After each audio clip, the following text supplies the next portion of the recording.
America's best days are yet to come. That's because conservatives like you know and live the values our great country was built on. The Heritage Foundation exists to make sure your voice is heard in the D.C. swamp each day, shining the light on a bright future. The Heritage Foundation stands for your values and won't give up the fight because they know you never will. Paid for by the Heritage Foundation. He's here. He's here. Now, broadcasting from the underground command post, deep in the bowels of a hidden bunker, somewhere under the brick and steel of a nondescript building, we've once again made contact with our leader, Mark Levin.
Mark Levin here. Our number, 877-381-3811, 877-381-3811. Man, oh, Manischewitz, we've got lots of stuff we're going to get into tonight. But before we do, I told you we're going to have our little Constitution moments and Revolutionary War moments, because I think this kind of information is very important to try and educate, if not re-educate. Many of our young people aren't hearing these things.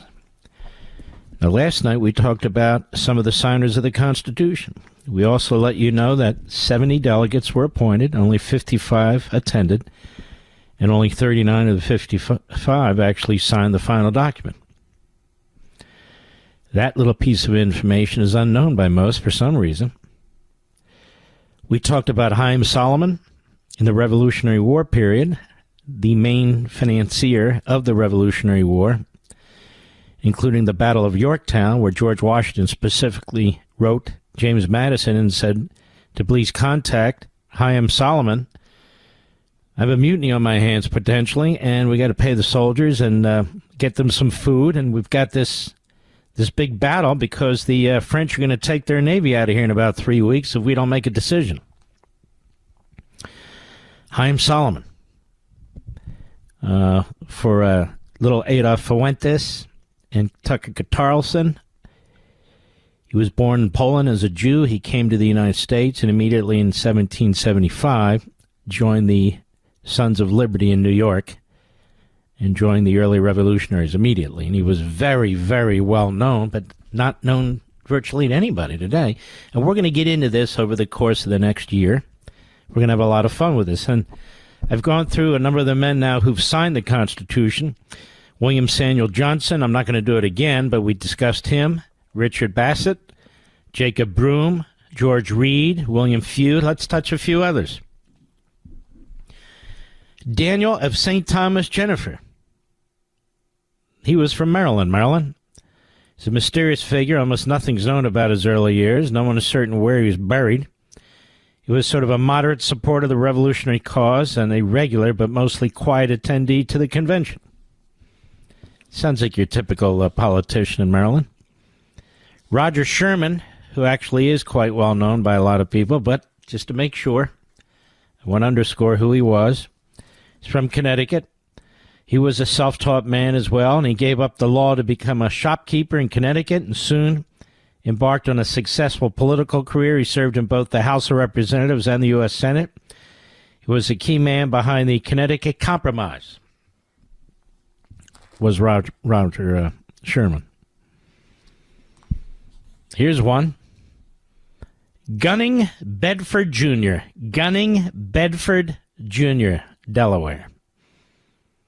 A lawyer by profession, it's believed that Bedford served as an aide to George Washington during the Revolutionary War. At the convention, he spoke passionately in support of the rights of smaller states. He was from Delaware, after all.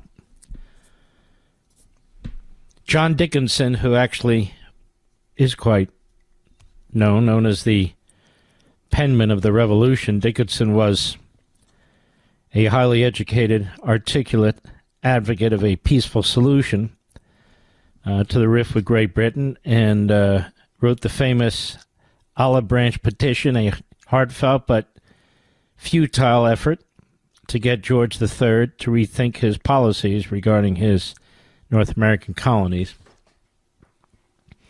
Abraham Baldwin of Georgia. Having served as a minister and a tutor at Yale, Baldwin was a chaplain in the Continental Army for part of the Revolutionary War, and then turned to a career in the law, serving 18 years as a member of Congress and then as senator. I'll touch on one more. We'll cover some more tomorrow, of course. Daniel Carroll of Maryland. Daniel Carroll. Most of these folks you've never heard of before. Carroll led a private life until entering public office in 1781. When he was elected to the Continental Congress, he was a friend of George Washington and an acute attendee of the convention. He made around 20 speeches during the various debates for Maryland, and yet Daniel Carroll is not really well known, is he? Then there's James McHenry of Maryland. An Irishman by birth, McHenry did not migrate to Northern America until 1771. He put his medical training to good use during the Revolutionary War, serving as an army surgeon, and thereafter went into politics. His journal is one of the best sources on the debates that took place during the Constitutional Convention. So we also have James McHenry's notes. Of course, Madison's notes were the most extensive. And so we'll have more to discuss tomorrow. The men who signed the Declaration of Independence. The Constitution of the United States. We'll get to the Declaration. We're going to move backwards on this, but I thought you'd find it interesting. I want to play Governor Josh Shapiro, who desperately wants to be the Democrat nominee for president. He is spending a lot of time with the most radical elements of the Muslim community in and around Philadelphia and in the state of Pennsylvania. I mean radical imams. He's also given $5 million to that radical imams, I guess they call it some kind of academy or something. So he's trying to play down his Jewish race with non-Jews and play it up with Jews. I hate this kind of politics where these damnable politicians do this sort of thing. I mean, Josh Shapiro plays up his Jewish heritage to Jews and plays it down to Muslims and others. It's just, it's diabolical, really. You either are something or you're not. You don't have to play it up and you don't have to play it down. But I want you to listen to what he said about Ilhan Omar, about the president, and so forth and so on. And Spencer Cox of Utah, who's the governor there. Most of you didn't know who he was outside of Utah until Charlie Kirk was assassinated, and you saw his various public comments, which were actually quite good. But the guy's really quite a liberal rhino Republican, apart from all of that. Cut 11, go. I think leaders have a responsibility to speak and act with moral clarity. That's true of governors, and I think Spencer Cox meets that mark. I try to meet it, and I think it's a responsibility that falls on the President of the United States as well. I think this president not only failed tonight to speak and act with moral clarity by attacking a fellow American, whether we agree or disagree with her positions in Congress, but what he does when he attacks a fellow American like that is it sends a signal to others in this country that others can be scapegoated, others can be singled out, others can be targeted, or worse yet, others can become victims of political violence. I think the president has a responsibility here, as do, and I agree with Spencer, as do all Americans, to try and lift up the rhetoric and tamp down the hate. and I think the president needs to do better. Mm-hmm. Many of you have heard of Ayaan Hirsi Ali. She's actually quite well known. She's a formidable intellectual. She's married to Neil Ferguson, and they're quite a remarkable couple. And she was born in Somalia, and she wrote a piece in the Free Press that I want to read to you about the Somali culture and the Somali community, which Josh Shapiro doesn't know anything about, and instead he gets on his high horse and says the things that he says while he's funding radical Islamists. So I'm going to take a break now, but I want to read this to you. It's going to be really eye-opening, and then what gets into this issue when people come into this country, they're supposed to be checked in advance to determine whether they can and will assimilate into this country. And if they come from certain cultures that simply are not going to tolerate that sort of thing, then they shouldn't be here. And that's Trump's point. And if Trump had said it with all the wisdom of Aristotle, they would still condemn him. They would still condemn him for saying it, period. And these are the people, whether it's a Spencer Cox or Josh Shapiro or more radical elements for sure, who would tolerate the cultural, diminution of the American system in the name of political correctness. And that's a problem. We'll be right back. Mark Levin.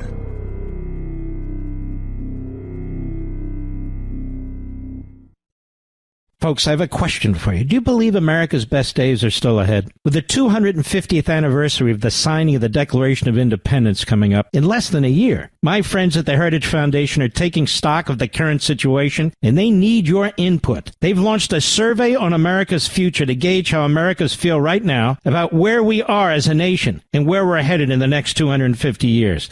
For decades, your American values have been under attack, but now, with President Trump's administration in office, we have an opportunity to turn the tide and usher in a new golden age for America. But the Heritage Foundation needs to hear from you. What policies do patriots like you most care about? What do you believe are the defining principles of America? What legacy do you believe we should pass on to the next generation? Please visit heritage.org/Levin today and share your feedback and help shape the future of America. That's heritage.org/LEVIN. Paid for by the Heritage Foundation.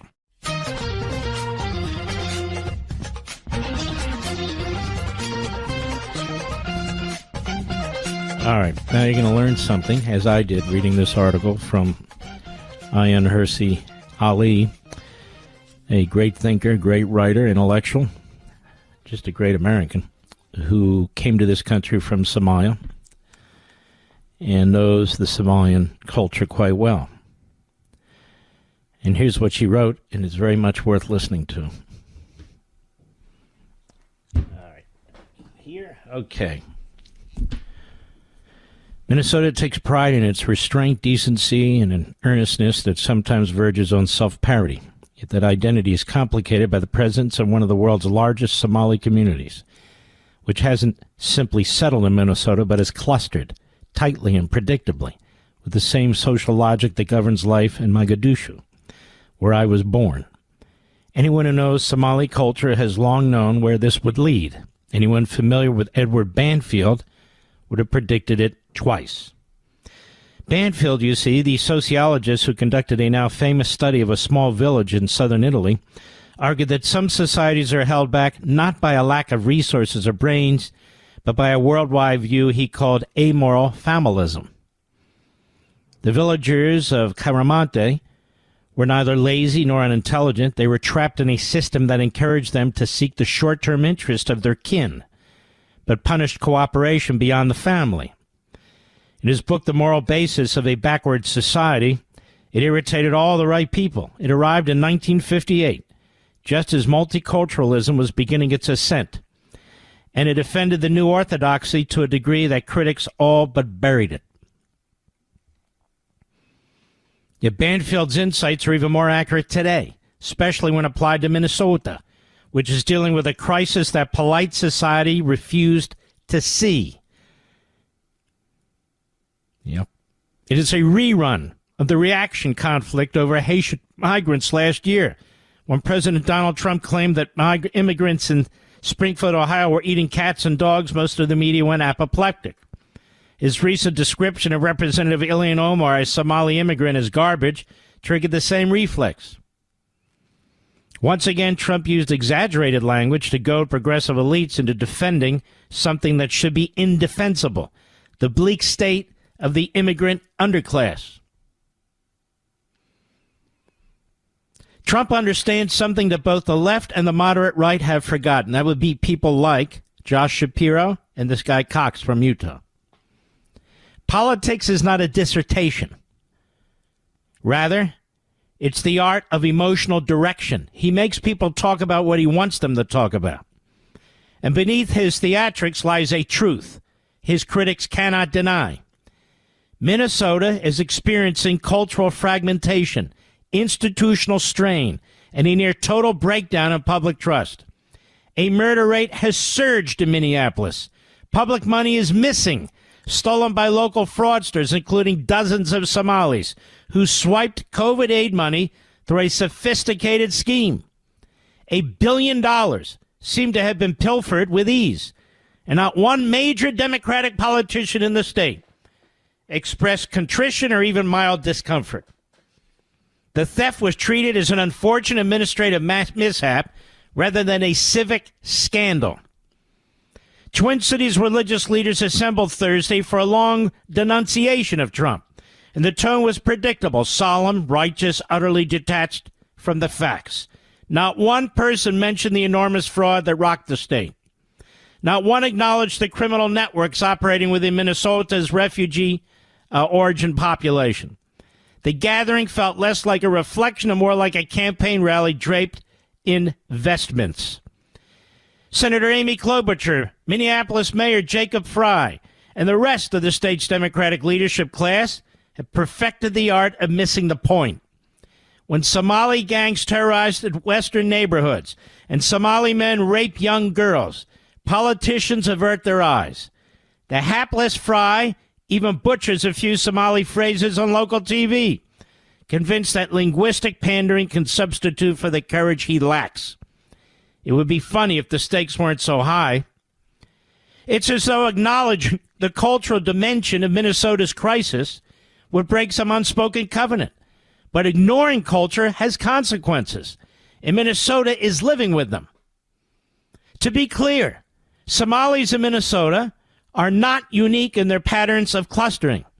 In the Rigby neighborhood of Stockholm, known widely as Little Mogadishu, Somali businesses, dress, language dominate public life, and residents endure frequent shootings, bombings, arson attacks, open drug markets, and violent gang rivalries. Even worse, the neighborhood produced Fawad Mohammed Khalaf, a Somali-Swedish imam who preached jihad in Rigby before rising to become a senior al-Shabaab leader. His path shows how tightly concentrated enclaves can generate not only local disorder, but militants whose ambitions reach far beyond their communities. Ladies and gentlemen, this gets much more important as I read on, and I want you to listen to this, about the Somalis in Minnesota, what's taking place, and how the Democrats are attacking Trump, who's actually exposing this cultural issue, and it's not just with Somalis. I'll be right back. We're coming upon the 250th birthday of the United States, and it has me thinking, what will America look like 250 years from now? My friends at the Heritage Foundation want to know what you think. What policies should America prioritize? What principles should carry us into the decades ahead? As America enters a new golden age, Heritage recognizes that this is the time to take stock and to be intentional about how we shape the future of America. And they can't do it without your input. So please go to heritage.org/LEVIN and let them know what you think is important. Without patriots like you stepping up and speaking up for what you believe in, America as we know it can't survive for another 250 years. Please go to heritage.org/Levin, heritage.org/LEVIN. Take the survey on America's future future. This survey takes less than 10 minutes to complete, but it is critical for making sure that the America we pass on to future generations is an America we're proud of. Go to heritage.org/Levin today. That's heritage.org/LEVIN. Paid for by the Heritage Foundation. Love him or hate him or really, really hate him. The Great One is on the air at 877-381-3811. Let's continue with this incredibly important piece at the Free Press by Ayaan Hirsi Ali, scholar and intellectual, an American now, came from Somalia, was raised in Mogadishu, and she wants you to know about the culture there. The pattern in, just bear with me here. The pattern in Sweden is similar in Britain. Somalis cluster in London districts such as Hackney, Islington, Ealing, parts of Camden, where unemployment, poverty, dropping out of school, and youth crime are persistently high. Some young men drift into gangs like the Woolwich Boys, a Somali-linked group notorious for drug trafficking, stabbing, string of murders at unsettled southeastern London. Canada looks similar. Toronto's Rexdale, Ottawa's South End, Edmonton's inner-city neighborhoods display the same markings. Concentrated settlements, gang recruitment, cycles retaliatory violence. This pattern reflects a dark cultural logic that I saw and lived firsthand. I grew up in Somali clan-based society. The loyalty to kin was absolute. Loyalty to the nation was theoretical at best. When Somalis migrated to Kenya, as I did, the same pattern played out. The Sijui Somalis, who had integrated into Kenyan life over decades, clashed with newcomers who treated the state as something to be manipulated. Fraud and theft became predictable expressions of an underlying worldview. The Sijui saw themselves as part of Kenya. The newcomers saw Kenya as a resource. Banfield would recognize all of this insanity. Amoral familism, in other words, amoral family culture, is a cultural blueprint.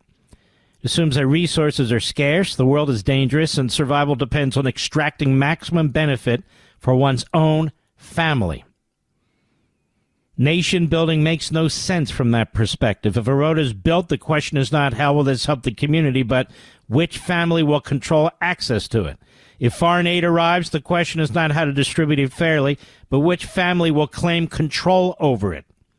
The mindset explains why Somalia collapsed. It explains the dysfunction of Afghanistan, Haiti, and parts of North and West Africa.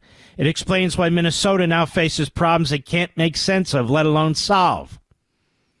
What Minnesota, Sweden, and Britain and Canada all have done repeatedly is confuse compassion with abdication. They assume that if they offer refugees safety, housing, welfare, and job opportunities, they will integrate into modern civic life. But in societies ruled by multiculturalism, integration never comes. Newcomers revert to the only social model they trust, the family, the clan, the inner circle. The state becomes a distant entity to be milked repeatedly and without hesitation. How many times have I said here on this program, on Fox and elsewhere,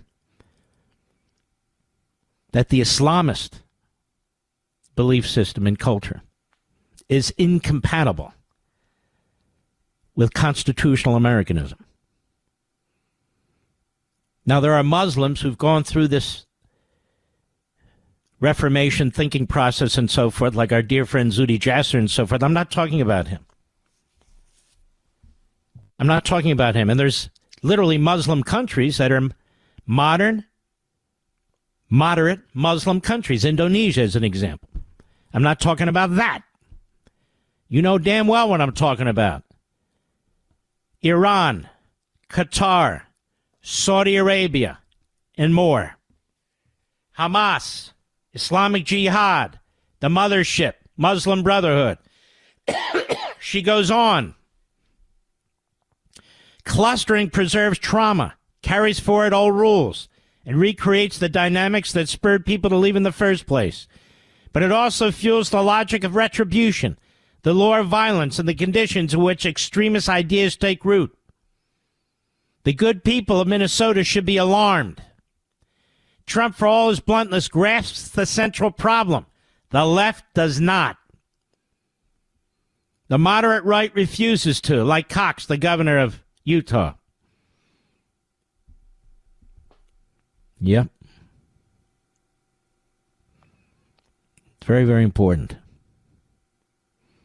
When Somali crime spikes, we're told not to blame the community. These are individual acts. But when Trump says something provocative, these same leaders claim he endangers the community. You heard that from Shapiro when I played his clip. So which is it? The goalpost shifts depending on who needs political protection. See your point?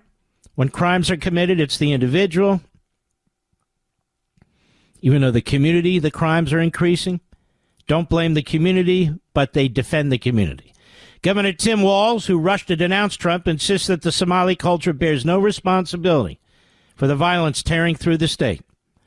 Yet he is quick to criticize the culture of police officers during the riots that followed the killing of George Floyd in 2020. The solution to the chaos isn't mysterious. It's what worked for the Sijui in Kenya. It's what worked for Italians, Irish, Jews, and countless others who came to America before the age of multiculturalism. Full assimilation. Full assimilation. No clustering. No parallel societies. And you see the efforts also by Islamists to create Sharia communities, which apparently supported by the neo-fascist right. To help Somalis and to help Minnesota, we must insist on a civic identity that supersedes clan identity. Those who refuse should not remain in the country. A nation cannot survive as an archipelago of imported codes. Trump's bluntness may offend delicate sensibilities, but at least he's honest. His crass comments shock, but they also expose the deeper flaw in America's immigration philosophy. If Minnesota wants a future that resembles Minnesota, it must make a choice. It must make a choice. Assimilation or fracture. Cultural cohesion or cultural evasion. A functional society or a patchwork of rival loyalties. And this matters because Somalia is a nation where rape is not simply common, but often treated as routine, where femicide, killing women, still occurs, and where accountability is weak. If newcomers don't undergo a full cultural and moral reboot, that is true assimilation, then they will carry those assumptions into the societies that receive them. The stakes are higher than most leaders are willing to admit. But the path forward is clear. The question is whether anyone in Minnesota's leadership is brave enough to take it. And the fact is that Josh Shapiro, governor of Pennsylvania, that Cox, the Rhino Republican governor of Utah, are not brave enough.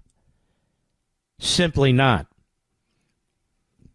And few politicians are, other than Donald Trump. That is the truth. Here is Spencer Cox in Utah. Cunt 12, go. Look, I disagree with Congresswoman Omar. I think she should be voted out of office. And I think I can do that without attacking her religion or her race or her ethnic background. I think that's really important. I know that the president disagrees with me. He and I have had these conversations. I have to say, during the Charlie Kirk shooting, in the conversations we had, he talked to me about nonviolence and trying to be a voice for that. I understand he's not interested in uniting the country, and he would tell you that, I think, if he were sitting here with us tonight. You see what a weasel this guy is? Uniting the country around what? He has no comprehension, and he doesn't want to have any comprehension. He's a political weasel about what Ayaan Hirsi Ali has spelled out in the Somalian community. And what's amazing to me is when you look at the Islamists. And this is a word that they use to characterize themselves. So, Islamism, what's that all? I said it's a word they use to characterize themselves. The Islamists have no intention of assimilating to anybody else's culture. Their intention is to secrete themselves in other cultures and destroy those cultures. And this is why a Spencer Cox is wholly unfit to be anything more than he is. This is why Josh Shapiro should never be president of the United States, ever. It's not about bigotry or racism in this respect. And if you want to use different language, that's perfectly fine. But the nub of the matter is, there's certain cultures that people grow up in, and they bring those cultures with them, and they have no intention of shaking them off. None. It's the Palestinians in Gaza. It's the Palestinians in other parts of Israel. They have no intention. They raise their children to want to kill, slaughter. That's what they do.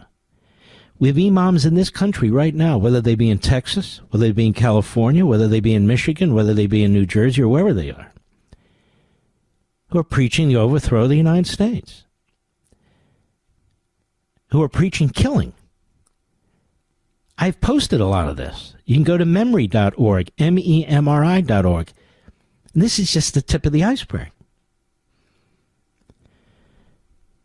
A dear friend of mine, Mort Klein, is the president of ZOA. He is the child of Holocaust survivors. He's a dear friend. He's a very, very decent and kind person. He was testifying today, I believe, in front of the House Judiciary Committee. But he came in from Philadelphia to Union Station. He was with another friend of ours, Adam Turner's a big boy, big guy. And there's sort of a permanent protest taking place at our Union Station. This is the nation's train station. Trashing Jews, trashing the usual. And he decided to have a debate with one of them. And Mort's not that big. And this guy got in his face and called him a kike. For Jews, that's like the N-word. Right in his face, in the United States of America, they have these bullhorns. They were using bullhorns, they told me, right into the faces of National Guardsmen who are standing there, right in their faces, claiming First Amendment rights. You don't have a First Amendment right to do that. You know what that is? That's assault. It's not battery, but it's assault. You don't actually have to touch somebody. Look it up yourself in any legal dictionary. You don't actually have to touch somebody to assault them. Did you know that, Mr. Producer? And if they have the fear of being battered, that is also, in many localities and states, considered assault. This is the United States of America. This has only been going on the last few years. We've reached the point now that there are so many people in this country who've been imported into this country by the Democrats, who hate it, who will not assimilate. On top of that, decades of indoctrination and brainwashing with the Marxist ideology. And here you have the fusion I've been talking about. Now everybody talks, yeah, you got the Marxists and you got the Islamists. You know, when I was talking about this, nobody would touch it. They were scared to death.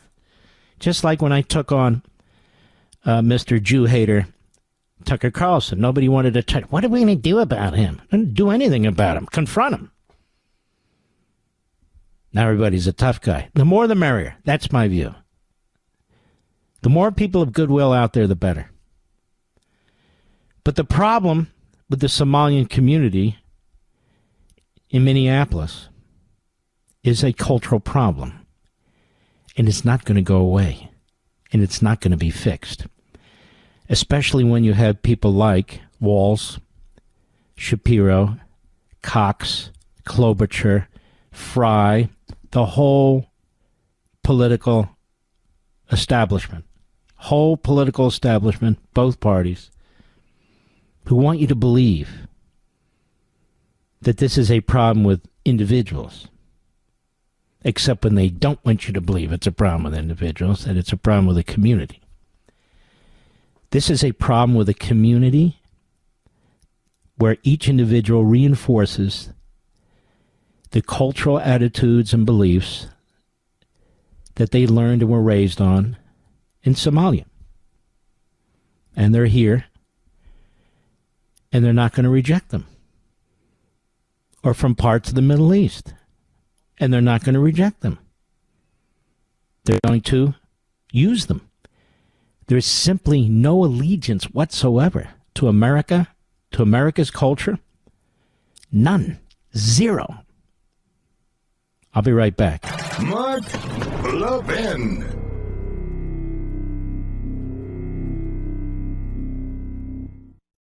Folks, I have a question for you. Do you believe America's best days are still ahead? With the 250th anniversary of the signing of the Declaration of Independence coming up in less than a year, my friends at the Heritage Foundation are taking stock of the current situation, and they need your input. They've launched a survey on America's future to gauge how Americans feel right now about where we are as a nation and where we're headed in the next 250 years. You know, for decades, your American values have been under attack, but now, with President Trump's administration in office, we have an opportunity to turn the tide and usher in a new golden age for America. But the Heritage Foundation needs to hear from you. What policies do patriots like you most care about? What do you believe are the defining principles of America? What legacy do you believe we should pass on to the next generation? Please visit heritage.org/Levin today and share your feedback and help shape the future of America. That's heritage.org/LEVIN. Paid for by the Heritage Foundation.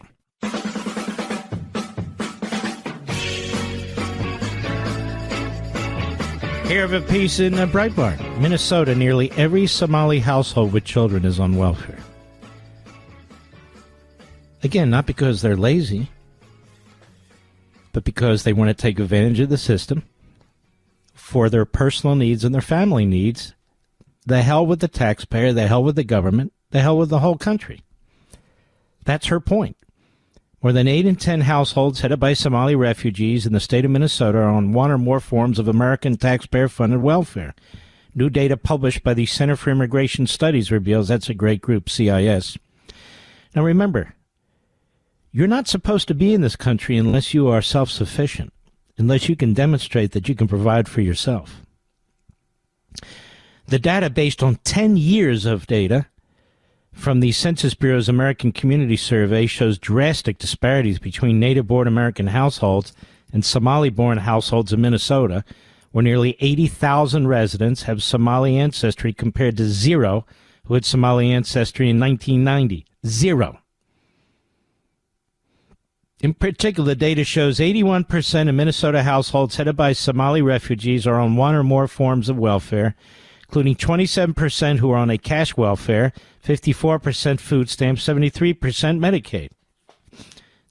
It's also a reason why the expenses are going through the roof. I'm going to complete this article, too, later when we come back after the top of the hour, and I've got another one, too, just to underscore the point. These are very serious matters, America, and we need to be able to discuss them regardless of what these politically correct nincompoops have to say. There's a reason why certain communities do certain things. There's a reason why the Somali community in Minneapolis, 80,000 strong, are doing what they're doing. It's not perchance. It's not by accident.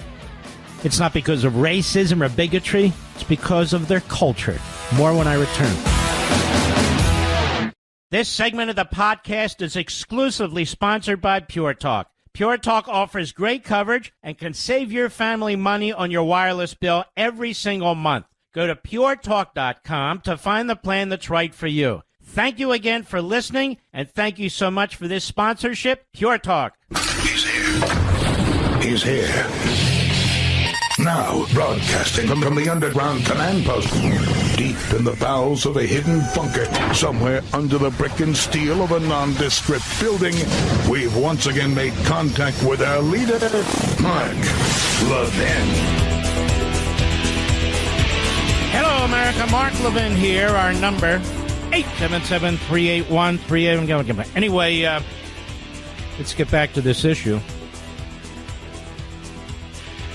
Just to recap, nearly every Somali household with children is on welfare in Minnesota. That's the culture. That's the community. More than 8 in 10 households headed by Somali refugees in the state of Minnesota are on one or more forms of American taxpayer-funded welfare. New data published by the Center for Immigration Studies reveals, CIS.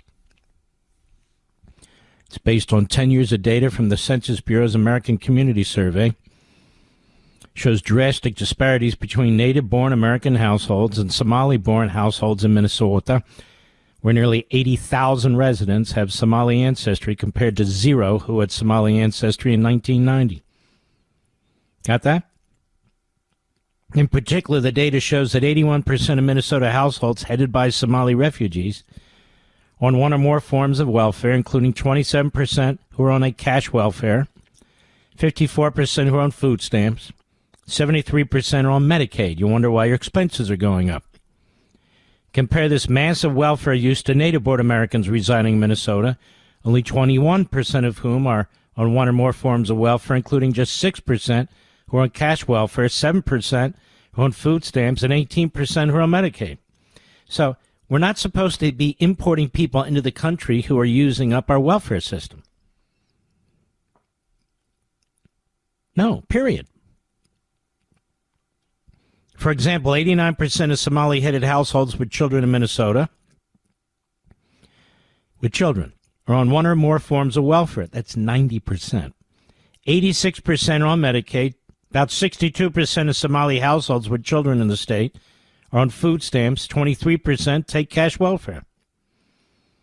Nearly every Somali household with children receives some form of welfare, CIS researcher Jason Richwine writes.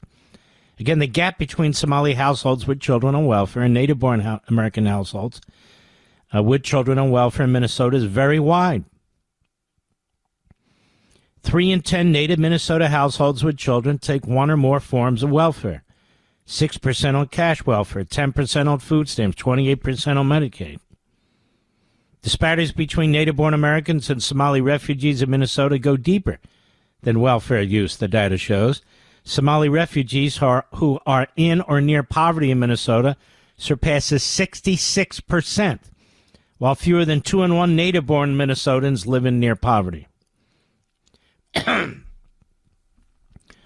While just 0.7% of native-born Americans in Minnesota speak English, less than very well,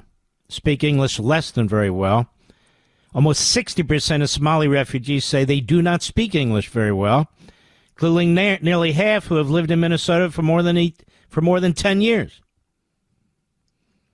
So they're not really part of the country. They take from the country, their own community, their own families within community, speak their own language, no interest in assimilation, no interest in the nation whatsoever, except what they can take.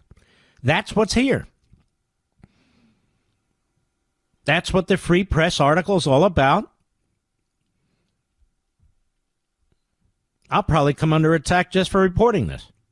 I don't care. Somali refugees in Minnesota also tend to be vastly less educated than their Minnesotan counterparts. So we're bringing Somali, literally the country of Somalia, into the United States with no hope of assimilation. None. While only 5% of native-born Americans in Minnesota do not have high school diplomas, almost 40% of Somali refugees do not, including more than 28% who have lived in Minnesota for more than 10 years. Disaster. Absolute unmitigated disaster. But the Democrats don't care. Spencer Cox, the rhinos, they don't care. They refuse to call it out for what it is. Refuse to call it out for what it is. What it is a disaster. And it's actually happening. But the media, of course, look, the media lie. That's the bottom line. That's what they do. And they've done it enough to us that we should know this by now, right? Yeah. So they'll talk about, we don't like the way Trump talks, and we don't like this, and we don't like that.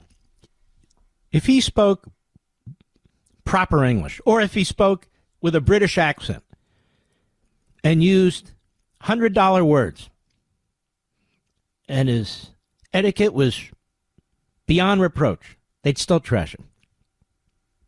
It wouldn't matter. They'd still attack him. It's not really the way he says things that bothers him. It's the fact that he speaks the truth about things that nobody wants to talk about. I mean, I've been talking about it, but you know what I mean. People in politics and so forth, they don't want to talk about it. So they'll just dismiss, that's racist. That's a bigot. All people aren't the same. I just gave you statistics that CIS used from the Census Bureau over the course of the last 10 years. They don't lie. I just read you an article by a brilliant woman who's an American who grew up in Somalia, Mogadishu. And she's telling us how the family structure works, how the culture works, and why the community in Minnesota is the way it is. Nobody wants to hear it. Nobody wants to hear it. I've been telling you that Islamism and Americanism cannot possibly coexist. They can't. And I'm attacked as attacking Muslims. I'm not attacking Muslims. Not attacking Muslims in Indonesia. I'm not attacking Muslims who are reformers. I'm attacking Islamists. Islamists. And they deserve to be challenged and questioned and called out. They absolutely deserve it. Erica Kirk did an interview today, and she said she's had enough of these evil suggestions and allegations about her husband, including about his assassination, all these conspiracy theories. And it is greatly upsetting to her. She calls them evil conspiracies about her husband's death. And she was on Fox explaining it. Yes, on Outnumbered.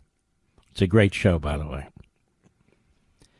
And by God, within hours, truly an enormously evil and diabolical person, Tarleton. You see that, Mr. Producer? He wants to have a chat. He puts out a video basically countering her on Charlie Kirk's assassination. And he praises Owens. He says, look, I'm not taking sides on this. What does that mean, taking sides? But he celebrates Owens and some of the other more contemptible, unconscionable morons. And so he just put it out. Now, I posted to it so you could see. He wants you to see it. That's not why I'm posting it. I want you to see what we're dealing with here. A truly, I think, unhinged individual who needs a tremendous amount of help. I really believe, this is just one man's opinion, he's a complete psycho, a lunatic. And I really believe that his friends should suggest that he get the help that he clearly needs, in my view. And then there's Erica Kirk. I posted what she said on Fox today. Rejects evil conspiracies about her husband. And she should. She's had enough of it. And she's got to be talking about Candace Owens and some of the others. And there's right on her heels, there's Tarleton. Fresh back from Qatar, buying a home there, I guess. Fresh back from a few weeks ago, trashing Jews in Israel and lauding the Hitler apologists, asking questions, and that sort of thing. Just when you think this guy has hit the lowest point any person can hit, there he is. Whether he's trashing Jews or Christians, trashing our country, promoting Sharia law, whether he is wet kissing Putin, the Prime Minister of Qatar, the Prime Minister of Iran. Would you do this, folks? Would you? Seriously, is that your view? Soft-pedaling Hitler in the Third Reich, trashing Churchill and Britain's really remarkable battle against the Third Reich while we were isolationists holding back until we were attacked at Pearl Harbor. He's a 9/11 conspiracy theorist. He's a Pearl Harbor conspiracy theorist. I just think the guy is, I think he's a nut. I'll be right back. Mark Levin.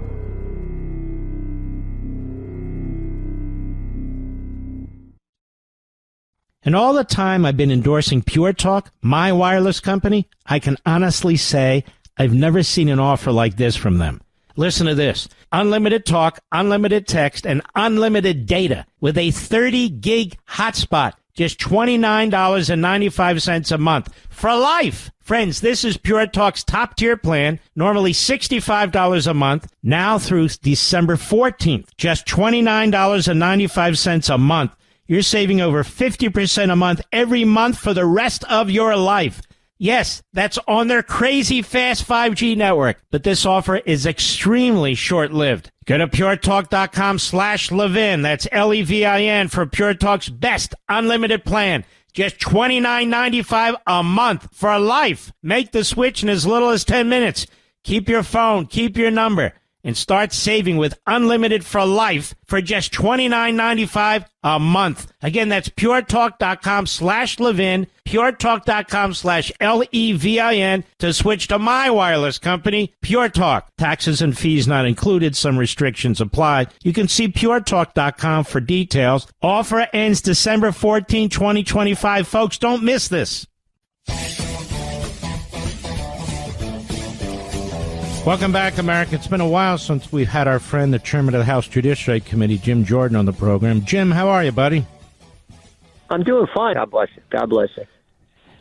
You too, brother. You had a hearing, and you're looking at pushing this Antisemitism Awareness Act, and I also want to talk about Jack Smith with you also. Yeah. Yeah. I heard Marjorie Taylor Greene say, I'm sick of voting on these things. And yet anti-Semitism is really... I mean, it is out there in full bore. Is that one of the reasons you're bringing this up? Well, it's anti-Semitism and it's anti-Israel, which is many ways one and the same for these folks who embrace this stuff. But they missed this special bond that exists between first it's the Judeo-Christian ethic, it's our faith, and it's the story of America and the story of the modern state of Israel is like, they're just so similar. And it's like, I do not get how people take the position that they take against the state of Israel, against Jewish people. I do not understand it one bit. And we've had the privilege, Polly and I have traveled to Israel 6 different occasions. We were there in February. AIPAC asked us to lead a group we took 10 members and their spouse. Amazing trip. Everyone is. And I always talk about the miracle that is the state of Israel. I mean, what happened in 48 and then 67, 73, what happened on October 7th, and this amazing people in this amazing country. And by the way, our best friends, what they've accomplished, I just do not get it. And I'm very nervous, as I know you are, and God bless you for speaking out. But I'm very nervous about this very small, but I think, and maybe growing a smidge on the conservative side of people who take this anti-Israel position. I do not understand it. One of the things I don't understand, Jim Jordan, is it's clear the history of the United States and the United States itself wouldn't even exist but for the Judeo-Christian belief system. That's the basis of the Declaration of Independence, and of course the Enlightenment. And so when you're attacking that foundation, you're attacking your own country, and you're going to destroy your own country, no? And the rule of law. It all starts with what God gave Moses, and then you read the Old Testament, you read Genesis, Exodus, Leviticus, Numbers, Deuteronomy, all where they lay out the law, and that's where we get the law that's in Western culture. It is. Like, that's all there. And people who don't realize that, I'm just flabbergasted by people who take the position that they take. But, so many things come from that. There's a reason Moses is in the House of Representatives, that is there. It's like, that's where it starts. And I know as the great lawyer you are, you appreciate that fundamental fact as well. So, yeah, it's frustrating to me. But we just got to make sure that Republicans, frankly, who win these primaries around the country, are conservative Republicans who understand what we're talking about here, who get this Judeo-Christian special bond that exists, making sure we're putting the right guys in those seats, and we'll be all right. But you've got to speak the truth, just like you do every night. And God bless you again, as I said. God bless you for doing that and this issue, but a host of others as well. No, you're very kind, very kind. Let me ask you this. Conversely, you can see the spread of Islamism and Sharia. You see it in Texas. Governor Abbott was on this program. He says, I'm fighting it tooth and nail. We have communities that are actually trying to institute a Sharia law and apartheid just by having only Muslims live in their community. And this is what's going on throughout France and now throughout Britain and Europe and so forth. Are you concerned about this? Yes, because it's not like we didn't see it coming. I mean, first it's certain countries in the Middle East, then it's Europe, and you see it, all across, unfortunately, across so many places in Western Europe, and now we're seeing it in the United States. And so, yeah, we have to be concerned about that. It's not supposed to be this, two different set of rules, for goodness sake. It's supposed to be one standard, one set of rules, equal treatment under the law, not whatever Sharia law really, I don't even know what it all is, but it's not supposed to work that way. So, yeah, I'm concerned. Do you agree with President Trump who says, look, people weren't vetted. They're in this country. Yeah. We've got a Somalian community in Minnesota, 80,000 people. 90% of them are on some form of welfare. He says there's a whole different mindset. And then he points to others came in Afghanistan, the atrocious, disaster there that took place under Biden, and he said they weren't either. He said, as a matter of fact, we got to go back and look at 19 countries or more where their cultures are not really compatible with ours, just to make sure the people who come in are going to show allegiance to our country. That's the way it used to be. You either going to show allegiance to the United States or you don't get to come in. Yeah, that's the way it used to be. And of course, part of this, or maybe the main reason for this dynamic we're seeing is when you let 10 million people come in the country, like Joe Biden did, when you say we're not going to have a border, we're not going to vet people like we're supposed to, and then you have that debacle that was called the exit from Afghanistan, and then you don't truly vet those individuals who come here, bad things happen. I mean, this was a centerpiece and central issue in the 24 presidential election, and thank goodness President Trump won and we've secured the border. But, yeah, that's what happens when you embrace craziness. I never forget when Sarah Huckabee Sanders gave the response to Joe Biden's State of the Union address, and in response she said, the divide in America today is normal versus crazy. And you can go down all the positions that the left now has embraced on the crazy side. And, of course, it's crazy to defund the police. It's crazy not to have a border. It's crazy to say men should compete against women in sports. It's crazy to let Sharia law happen in your country. But those are all positions the left takes. And that is why, we gotta have thank goodness for President Trump and the policies he's brought into play. Now, Jim Jordan, we're going to hold you after the break. We're going to discuss Jack Smith, some of the things you uncovered when you did your hearing and more. We'll be right back. And all the time I've been endorsing Pure Talk, my wireless company, I can honestly say I've never seen an offer like this from them. Listen to this. Unlimited talk, unlimited text, and unlimited data with a 30-gig hotspot. Just $29.95 a month for life. Friends, this is Pure Talk's top-tier plan, normally $65 a month, now through December 14th. Just $29.95 a month. You're saving over 50% a month every month for the rest of your life. Yes, that's on their crazy fast 5G network, but this offer is extremely short-lived. Go to puretalk.com/Levin. That's Levin for Pure Talk's best unlimited plan. Just $29.95 a month for life. Make the switch in as little as 10 minutes. Keep your phone, keep your number, and start saving with unlimited for life for just $29.95 a month. Again, that's puretalk.com/Levin, puretalk.com/Levin to switch to my wireless company, Pure Talk. Taxes and fees not included. Some restrictions apply. You can see puretalk.com for details. Offer ends December 14, 2025. Folks, don't miss this. Mark Levin, the thunder on the right. Call in now, 877-381-3811. We're here with Jim Jordan, a world-class congressman. But before I get to that, Jim Jordan, you're also a world-class athlete, wrestler. Did you ever tear like a tendon? I'm asking this for a reason. No, I mean, on my knee, you strain the ligament in it, but it's sore for a while. But you're back at it. Never really had many major injuries. A little cauliflower ear on my right ear, but nothing too bad. What would you get hurt? Did you injure yourself working out? A little over a year ago, I tore my 100% tendon on my right, between my right knee and my thigh, a quad. Yeah. Oh yeah. 100%. And the former surgeon for the Redskins, great guy. He stitched it back together. He said he sees a couple of months of that, but not. And I'm no football player. You may have figured that out. So anyway, damn, the PT and everything, I still limp. It's a lot of work to try and get back into regular shape, isn't it? Yeah. Oh yeah. Yeah. It certainly is, and of course, as we get a little older, it's even more work to get back into that. How do you mentally prepare yourself? Like you had to be willing to go in there and smell the sweat of other guys in a closed room, which is kind of a turnoff. But you know what I mean. You had to fight and do. How do you mentally prepare for this stuff? Well, I like working out. I work out probably. I mean, I definitely average 5 a week, maybe. A lot of weeks, 6 and 7 times a week. My God. But back when I was training, it was you're focused on the goal, you're focused on getting ready to compete, and so you got to be ready to go.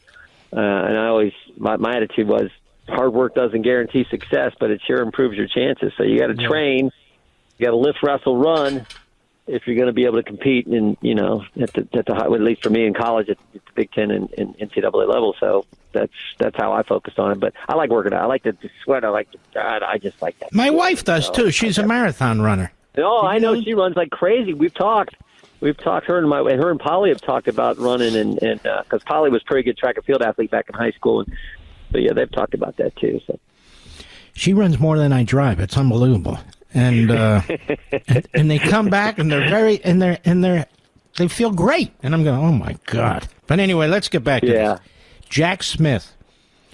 Now, this guy acts like he wants to testify in public because he knows that the Democrats run interference and so forth and so on. Sure.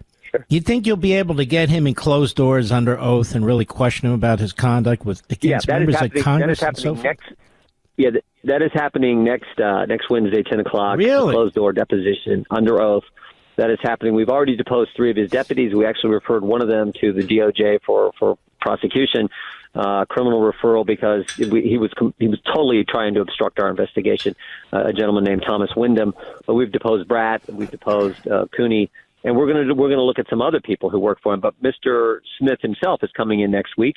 That in a closed-door deposition, it's a different format. You get an hour for the Republican side, then you get an hour for Democrat, then back and forth, and you can go all day long. And an hour of questioning with our top lawyers on our staff is different than 5 minutes in a committee hearing. So we're going here for now. That doesn't preclude. We may, in fact, bring him in a public setting, but we want to do this first. And there's a number of lines of questioning that we have. I don't typically talk in public about it, but I will just mention one. I will mention one, though. After Kevin McCarthy becomes Speaker of the House, January of 23, Jack Smith's team subpoenas AT&T for Speaker McCarthy's phone records from 3 years earlier. So they wait until he becomes the top Republican in our government and go get his phone records from November election day in 2020 until January 7th, 2021. And understand what they get, Mark. They get the toll record. So they get who you called, who called you, when the call took place, how long the call lasted, and if you initiated the call, they know where you were at when you did so. And they can pattern your life for 2 months. And to add insult to injury, They wait till he's speaker. They go get those phone records from 3 years earlier, and then they go to the judge and say, AT&T, judge, sign this. We don't want AT&T telling the highest Republican in the government, the Speaker of the House of Representatives, do not tell him that Jack Smith got his phone logs. So that's a line of question. I think we got to look. And it wasn't just him, because they did it to me for 2.5 years. Wow. So the top Republican on the Judiciary Committee and the top Republican in the government, they go get their phone logs for longer than anybody else. And they did this to countless number of Americans and a bunch of members of the United States Congress. It's unbelievable. And he should answer for that. I know there are a number of them, especially the senators. He hit a lot of senators. They're furious about what he did. And I'm furious about the cockiness of a guy like this. And by the way, Jim Jordan, what exactly was the potential crime he was looking into? There wasn't any. What's the crime? It's politics. They tried to say there was this grand conspiracy led by the President of the United States. It was but here's the other thing. Think about this, Mark. You're one of the sharpest legal minds ever. So think about what they said on the subpoena for my phone records. They say to Verizon and they say to the judge, well, the reason we need you to sign this gag order, this non-disclosure order, the reason we need that is because Jim Jordan might be a flight risk. He might tamper with evidence. I'm like, I fly back home to Ohio. I'm not a flight. Like, this is the kind of stuff that's just like, you're like, what are they talking about? Well, are you going to be able to get his phone records and stuff to see if he was coordinating with anyone at the White House or somebody like that?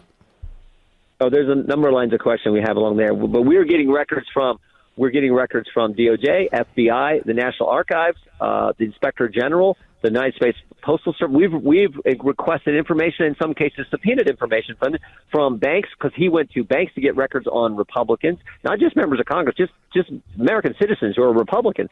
So we're doing all that, bringing that information in, all in anticipation of this deposition that takes place next Wednesday.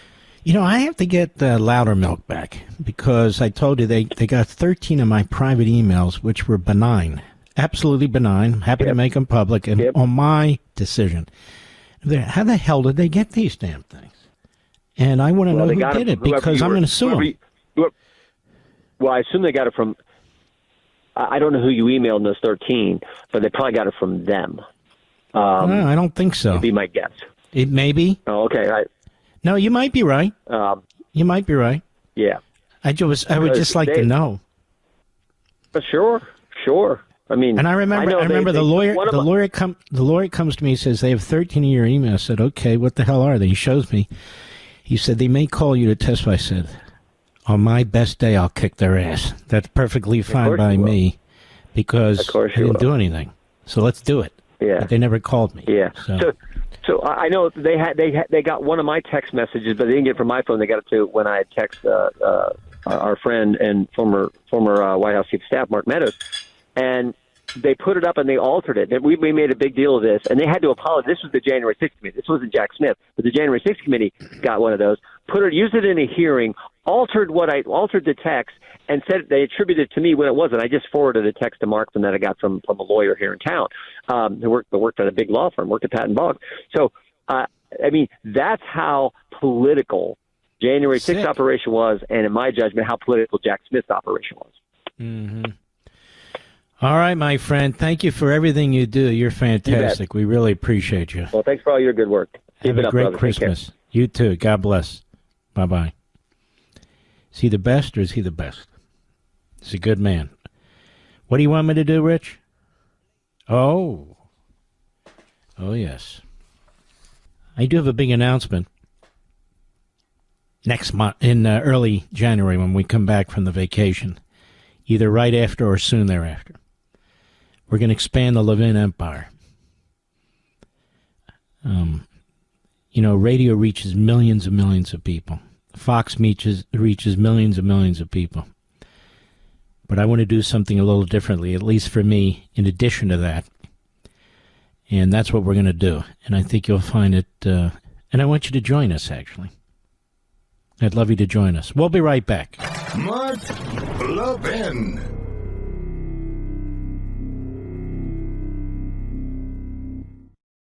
And all the time I've been endorsing Pure Talk, my wireless company, I can honestly say I've never seen an offer like this from them.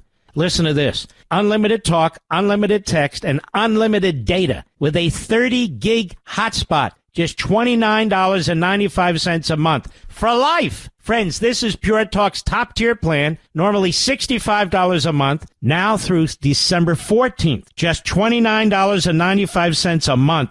You're saving over 50% a month every month for the rest of your life. Yes, that's on their crazy fast 5G network, but this offer is extremely short-lived. Go to puretalk.com/Levin. That's Levin for Pure Talk's best unlimited plan.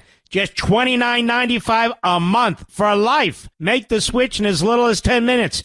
Keep your phone, keep your number, and start saving with unlimited for life for just $29.95 a month. Again, that's puretalk.com/Levin, puretalk.com/Levin to switch to my wireless company, Pure Talk. Taxes and fees not included. Some restrictions apply. You can see puretalk.com for details. Offer ends December 14, 2025. Folks, don't miss this.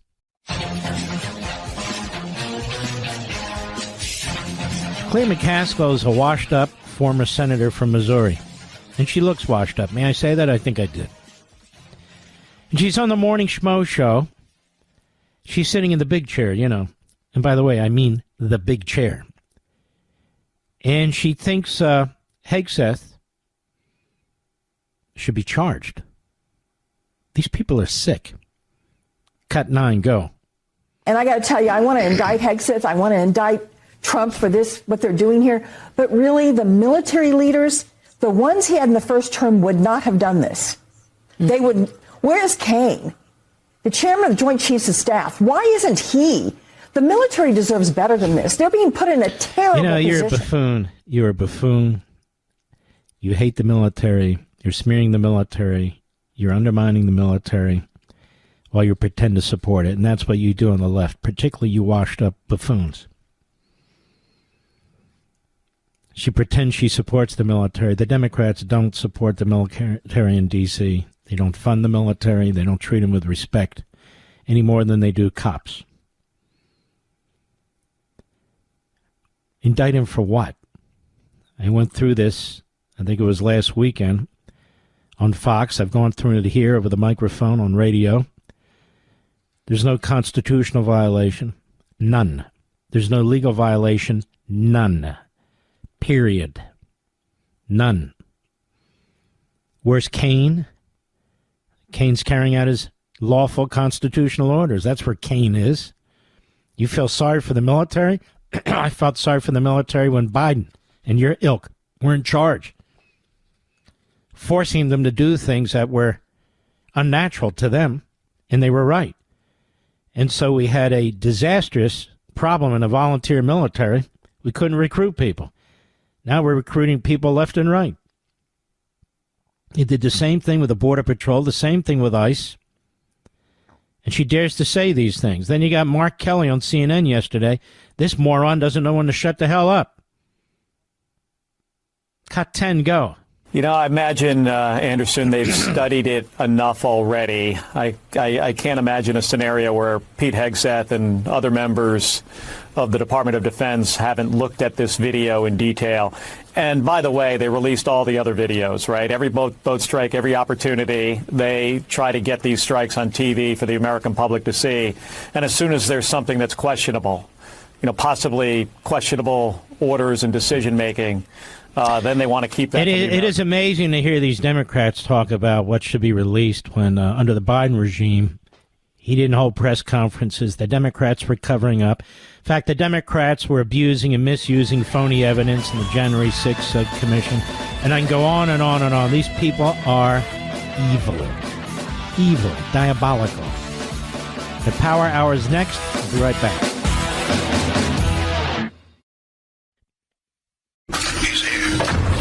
He's here.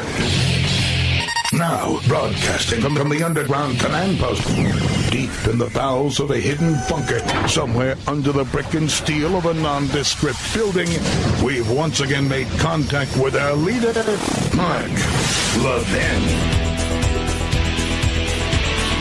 Hello, America. Mark Levin here. Our number, 877-381-3811, 877-381-3811. You know, we really do have, in addition to a significant percentage of the imperial or ruling class that is in love of monarchies and dictatorships,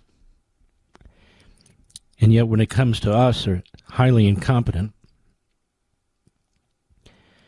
some really weirdos. I mean, I'm quite serious about this. You got this Jasmine Crockett. She's going to run for the Senate of Texas. Why? Well, she wants to be a senator. No, that's not what I mean. What has she done? Mr. Producer, sir, what has she done? Nothing. She's been a performer at committee hearings, on TV, on speeches. She knows how to curse. She's really good at cursing.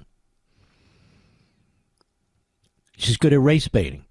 But what the hell has she ever done? You know, politics is the only business where you actually don't have to do anything, or you can be a complete failure and still move up the chain. She wants to be a senator, even though she's done nothing, literally. And, she's a critic of Donald Trump. Well, she's worse than that, actually. So, they put together over at Breitbart 15 of the dumbest things she has said. I'm sure the list could go on and on and on. It couldn't have been easy. She said groceries are unaffordable because President Trump's immigration policies.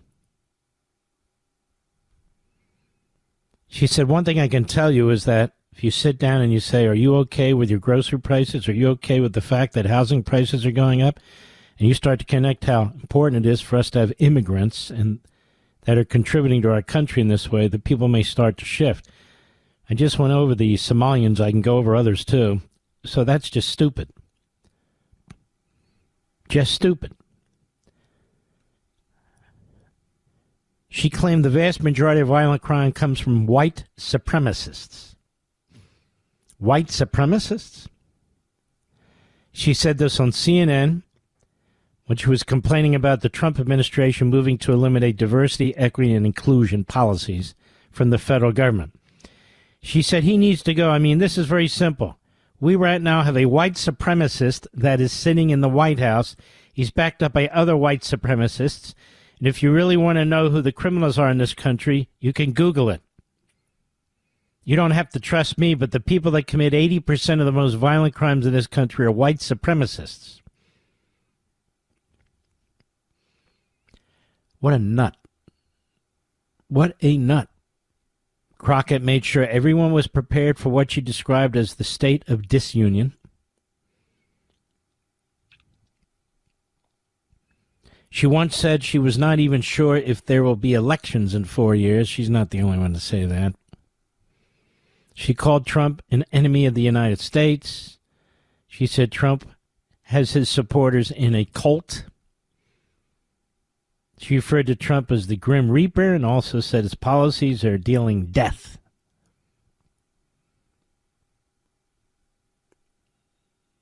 She accused Trump of using Hitler's playbook. Well, he doesn't.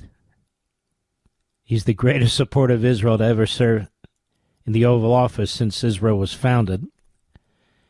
Now, of course, somebody hearing that, you know, on the neo-fascist right, they go, really? That's pretty cool. Crockett said Charlie Kirk, who was publicly murdered, targeted minorities. It's loathsome. It's a lie. She mocked Christian lawmakers who want to reform the Supplemental Nutrition Assistance Program, food stamps, saying they are set on taking food from the hungry. Now, we know the corruption in that is massive, not just in Minnesota. She accused the GOP of pursuing a demonic agenda. That demon stuff, that's Tucker. That's not us. She accused Trump of throwing people into concentration camps. Actually, FDR did that with the Japanese Americans. She pushed for illegal immigration by stating the black Americans are done picking cotton. She's going to run for the Senate. And the media will love her. The media will push her. She will lose. I predict that right now. But all that said, we really have loosened our standards. We're going to have a great candidate on in about 10 minutes. Michael Whatley, who's running in North Carolina for the Senate there. He'd be a fantastic senator. He's a very, very good man. Then we have KBJ, Ketanji Brown Jackson. Excuse me. This is a piece, an editorial from the New York Post, and a good one. Amazing. Justice Jackson thinks nonpartisan experts, quote-unquote, should be controlling key parts of the federal government, while the president and other, quote, people who don't know anything, unquote, sit on the sidelines letting PhDs make the most important decisions. Now, this has always been the desire of the Woodrow Wilson types. The Marxists, honestly, I wrote about it extensively in 2 books. This is their attitude. The world should be run by experts. And, of course, the experts can't really run the world. There are no experts on running the world. There are no experts running our country or any industry because the enormous amount of decision-making and independent thought processes that go into making products, selling products, using products, and so forth and so on can't be known by a handful of people. She made these shocking elitist remarks this week earlier in a case about the president's authority to fire officers of independent agencies. First of all, the notion that there should be independent agencies. We have 3 branches of government. Independent from what? The government? From the 3 branches? Now, that clearly is unconstitutional, but they do it all the time. The courts are all right with it for the most part. Independent agencies, independent from the people we elect. That's not acceptable. That's not constitutional. The president controls the executive branch, and certainly at the highest levels, he has to decide who to hire and who to fire. You know, when you really think about it, what the Democrats have tried to do to Donald Trump, they talk about him being, out of control, grabbing too much power. What they've done to him is they have brought suits, and many of their judges have ruled that he doesn't have the power to hire, he doesn't have the power to fire, he doesn't have the power to reduce the bureaucracy, he doesn't have the power to spend more on certain parts of the bureaucracy or remake the bureaucracy. He doesn't have the power over computers. He doesn't have power over data. This is all in the executive branch, of which he is the head. He doesn't have the power to move DEI out and to replace it with Americanism. In other words, the president doesn't have any of these powers. Of course, he has all those powers and more. But this is how they spew this. So she's there. Experts should be able to make decisions. Experts? First of all, they're not experts. And secondly, that's not our system.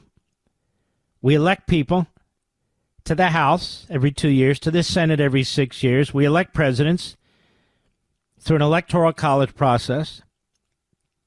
They're supposed to follow the Constitution, which limits their authority. And you don't bring in experts. And who are the experts? They're always people that go left from academia. This is the game the left plays. This is the game this justice is playing.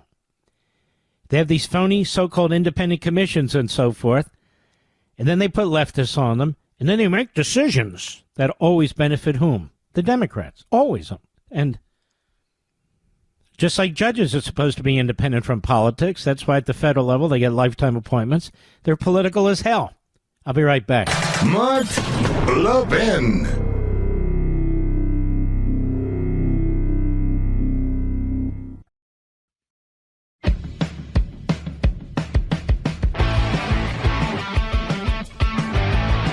Got a great Senate candidate in North Carolina. You're familiar with Michael Whatley. He ran the RNC with Lara Trump, and fantastic victory we had last election. Michael Whatley, how are you, my friend? I'm doing very well. It is great to be on with you, sir. It's our honor. So, first of all, if people want to help you, and we'll put this out, Mr. Producer, where do they go? MichaelWhatley.com. MichaelWhatley.com. And they can follow me on X at WhatleyNC. All right. You're running against a radical left-wing kook, aren't you? We really are. And this is a guy who has spent 38 years in office, the last 8 years as the governor. He was auditioning for vice president and taking positions that are radically left of mainstream North Carolina. And we need to make sure that we let the voters of North Carolina know he's just not an aw shucks guy from, rural eastern North Carolina. He is a card-carrying member of the woke mob. Now, remind everybody, what is it that you did before you got involved in the RNC and so forth? Well, for 5 years prior to that, I was the state chair down in North Carolina, the Republican Party chair. So, and I ran President Trump's campaign in North Carolina in 2016. I was the state party in 2020, and we were the only battleground state that President Trump carried in 2020, which is one of the main reasons that he wanted me to step up and take over the RNC in 2024. And your family? Tell us about that. So, absolutely. Married to an absolutely beautiful woman, Suzanne. We have 3 fantastic kids, twin boys that are right now seniors, one at NC State, one at Clemson, and a daughter who's at the University of North Carolina. So I am extremely fortunate that I've got a rock-solid family and that they are fully into this campaign and supportive of what we're trying to do. Honestly, it's because we're trying to fight for every family in North Carolina. We're trying to fight for every community in North Carolina. And that's just something that you've got to be grounded with. I grew up in a tiny little town in North Carolina called Blowing Rock, 534 people. We had one stoplight and a Hardee's. I went to church and I played sports and I worked. My first full-time job I had when I was 14. I had a newspaper route at 11. I paid my way through college. I paid my way through graduate school and law school at Notre Dame. And this is, a family-oriented campaign where we need to keep our kids and our community safe. We need to make sure that every family has an opportunity to go out there and get married, buy a house, and raise their kids and let them grow up in a safe community and have a chance to do better than the previous generation. Are you able to get your message out? I mean, typically what these guys do is they raise all this dark money from these billionaires and then kind of whack the Republican. Well, they're certainly going to do that, right? This is going to be the most expensive Senate race in the history of the country. We're expecting somewhere between $600 and $800 million are going to be spent in North Carolina. And so we need to go out there and raise as much money as we can to get our message out. Roy Cooper won both of his governor's races by doing exactly what you just said, raising an absolute ton of dark money, absolutely an avalanche upon his opponents, and they're going to try and do that as well. And so the only chance that we have really is to have much better policies, which we do, and to be able to get those messages out. You mentioned how much money they're able to put on the table. Kamala Harris outspent us last year on the president's campaign 2-1. But Donald Trump won because he was talking about, rebuilding our economy and restoring our borders and making sure America was respected again around the world. The Democrats were talking about open borders, inflationary spending, weak, woke America policies. That's exactly what Roy Cooper is running on this time. Mm-hmm.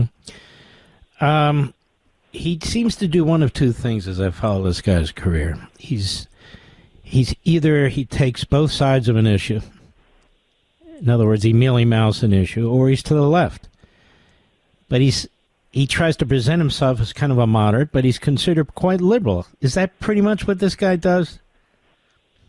Yes, that's exactly what he does. This is a guy who tries to pass himself off as an aw shucks guy from rural North Carolina. But the fact is, on every major issue, he has been absolutely far to the left. This is a guy who vetoed multiple bills to keep boys out of girls' sports, men out of women's locker rooms, and woke out of our schools.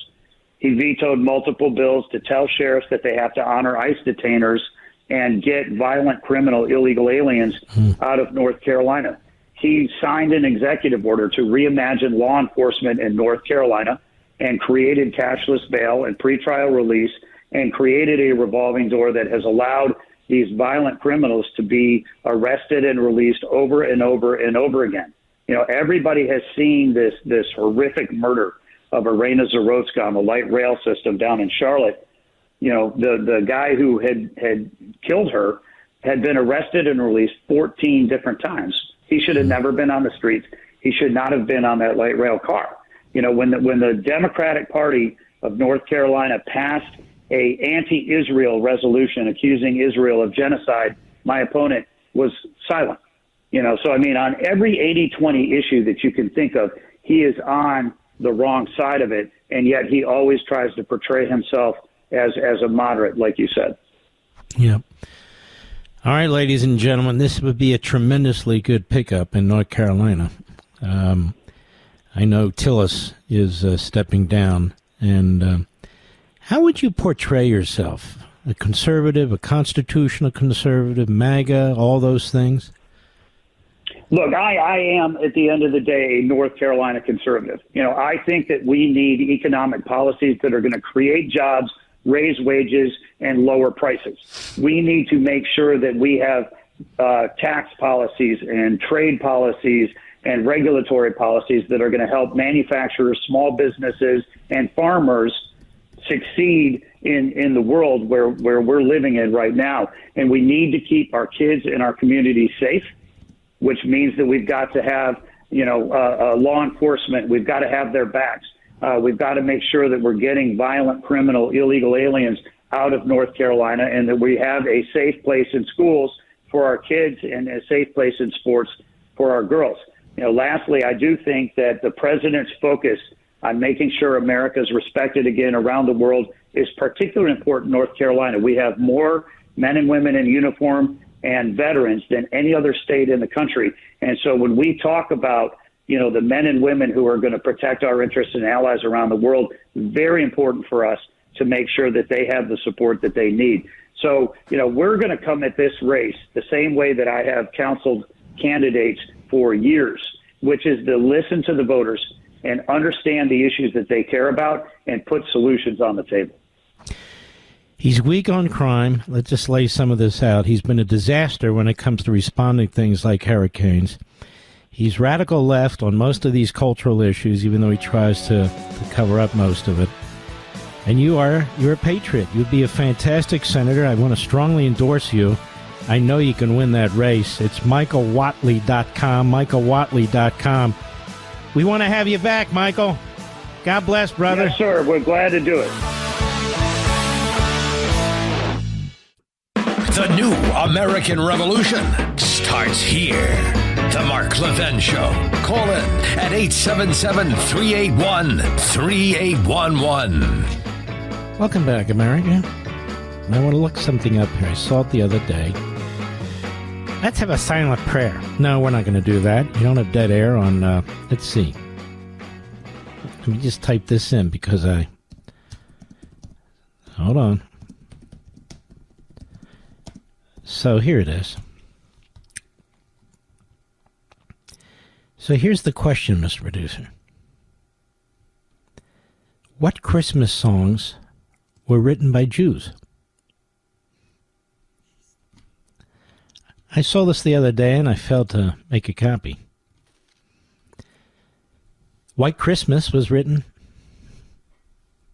by a Jew. Rudolph the Red-Nosed Reindeer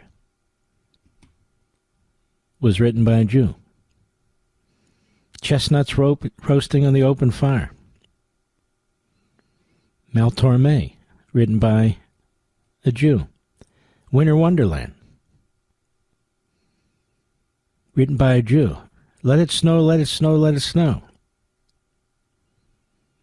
written by a Jew. Santa Claus is Coming to Town, written by a Jew. Rudolph the Red-Nosed Reindeer, Rocking Around the Christmas Tree, A Holly Jolly Christmas, written by Jews. White Christmas was written by Irving Berlin, a Jew. Sleigh Ride, written by a Jew. It's the most wonderful time of the year, written by a Jew. What do you think of that, Mr. Producer? Wonder what the anti-Semites think about that. I just thought it was interesting. There's no moral story in this. I'm just saying that's pretty interesting. At least I think it is. All right. Let's go here. Let's go to some calls. Let's go to Morley, Missouri. Bill on the Mark Levin app. How are you, Bill? I'm doing fine, Mark. How you doing tonight, sir? I am doing great. Boy, that former senator from your state, what's her name? What was her name, Mr. Producer? You know what it was. I don't even want to say it. McCaskill. Oh, my God. Yeah. Is she the worst? Yes. We were glad to see her go, sir. Amen. We all were. So how are you? We have Josh Hawley and Eric Schmidt now, and they're doing a great stand-up job for us. Yeah, they really are. Yep. All right, what do you got? Well, Mark, I just want to make one point with you. Yes, sir. I appreciate Mr. Jordan being on earlier. My point is, I'm feeling surrounded here in southeast Missouri. Mm-hmm. A lot of the liberal politicians are now running as Republicans just to get elected. Just to Seriously? get elected. Oh, my God. Sir, you look at our state house. Look at our state senators. It is just absolutely. I was at a city council meeting about 8-9 months ago, just there to observe. And the mayor of my hometown, at which I've lived my whole life, 63 years, said, "You can't record this meeting." Public Why meeting. not? Well, what are you talking about? He said, "You can't do it. It's against the law." And the city attorney was present, and he basically told the mayor he didn't know what he was talking about. That you don't know what you're talking about. He can record this public meeting. But here's my point. The chief of police of my town, Morley, was in attendance at that meeting and did absolutely nothing. The mayor kind of got out of line a little bit verbally. And now, is he elected or does he work for the mayor? The mayor appoint him. Oh, no, he works for the mayor, sir. Yeah, well, there you believe go. me. Yes, sir. And he later, a few months later, ran for sheriff of our county here in Scott County in Missouri. Ran for sheriff and got beat. And you know what got him? Yeah. You know what got him? Yeah. People didn't believe him. They didn't trust him anymore because he lets the council, the mayor, everybody's entitled. There's no enforcement in this city of Morley. None. They don't stop speeders. Now, how many people are in Morley again? About 500, sir. And absolutely lawless, out of control liberalism. But let me ask you about in Morley, for crying out loud. Let me ask you a question. Do you have like a main street with a diner, that sort of thing, like a lot of little towns? There's a new cafe here, City Hall. We have of course a Dollar General store, things like that. I'm about 20 miles south of Rush Limbaugh's hometown, which is Cape Girardeau. Oh yeah, Cape Girardeau. Yeah, I knew Rush. I met Rush about 30, 40 years ago in person. Yeah. And when he was home in Cape Girardeau with his parents, and he was a fine man. I'm sorry that he's gone. Me too. He spoke up for what needed to be spoke up for. And just right, like Bill. you do, sir. Well, you're a sweetheart. I appreciate you, man. And Morley, Missouri's, it's good to have a man like you keeping an eye on things. You take care of yourself. I have to think about Rush. David Limbaugh and I are buddies. He, along with my wife, are my lawyers, and they do a fantastic job. He is a He's a brilliant guy, David, and he is a very faithful Christian, and he's very upset about what's taking place in this country with the attacks on Christians and the attacks on Jews, and he's with us, you and me, Mr. and Mrs. America. I can assure you Rush Limbaugh would be too. Rush Limbaugh was actually close friends with Benjamin Netanyahu, and he loved the country of Israel, and he'd been there, and he talked about it often, actually, on his program. So Rush's views are not unknown. They are quite well known. And he was also a very early supporter of President Trump, as many of you know. And I was very blessed to be among his best friends. And in many ways, I viewed him as a brother. And we spent a lot of time together when he could hear on the phone late at night. He would go to bed around midnight, 1 in the morning. I go to bed about 1 or 2 in the morning. I'd seek advice from him from time to time. He'd seek advice from me from time to time. I just want you folks to know I haven't changed at all. I haven't changed at all. Now, things swirl around you, even in your own life, they change. They swirl around me, they change. I have not. And my principles have always been my principles, and I'm not going to abandon them. Certainly, the kind of, it's not even debate, the kind of things that are said by these neo-fascists and people like them, as well as the Marxist Islamists, are appalling. Absolutely un-American. I served as Russia's lawyer from time to time, and it was a great honor to do so. There's so many great memories I have. One of these days I'll spend some time going down memory lane with you folks. But David Limbaugh's just same thing. He's like a brother. Fantastic. And he would do anything to help out Rush. And he did. And that's the man who came from a tiny little town in Missouri. And I'm on that radio station in that town where he was on that radio station. It's an amazing thing, isn't it? And I remember once when he turned his show over to me because he wasn't going to be around, I said, well, I don't know what to do. He said, you'll figure it out. You'll be just fine. It's the way he was. And I've told you before, and he told you too, he failed 7 times before he made it. 7 times. And folks out there, and there are many, who get very down, some quite depressed and upset, just keep that in mind. Most people, the vast majority of people, fail and fail many times before they're successful. And success is in the eyes of the beholder. If you're happy and you have a good family and you can put food on the table and not worry that much, you're successful. You really are. I'll be right back. Mark Levin.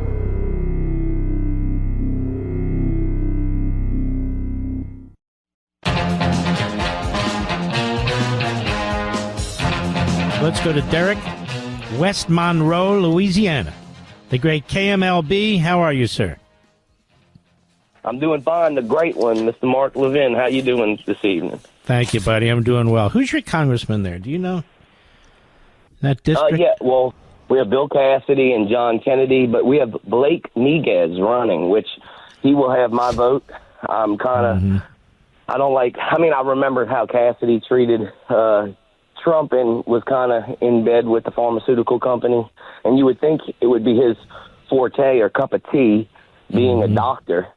But he was going against, Kennedy also in the health administration. I find him to be an odd dude, to be honest with you. That's just me. Who, Bill Cassidy? Yeah. Yeah. Yeah. I find Kennedy to be really, really smart. He gives you that home down country look, but he is sharp as a whip. Boy, I'll tell you. Right. His tools are sharpened. He gives a facade, maybe not so much, but then he comes out of left field with his knowledge. Anyway, I interrupted you. Go right ahead. Yes, sir. When you were speaking to Congressman Jim Jordan, it piqued my interest with the emails, and I thought about something I had learned about, I think, in around 2000. They had a system called Pegasus that I believe the FBI bought from another government. It was the NSO group. I think they bought it. It's like a spyware. And there's another one called Cellbrite.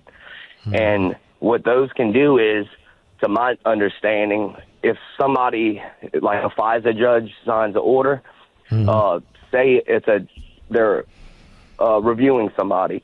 If they call their dentist, this software can actually track their dentist that they called, and then I think it's up to like 10 people that's in the dentist's orbit, which is really weird. But I mean, it's a spy software, I guess. But I just don't think there's much privacy anymore, at least in terms of communication. The technology is so cutting edge, it can really penetrate almost any defense. At least when it comes to technological issues using technology, I think it's pretty tough.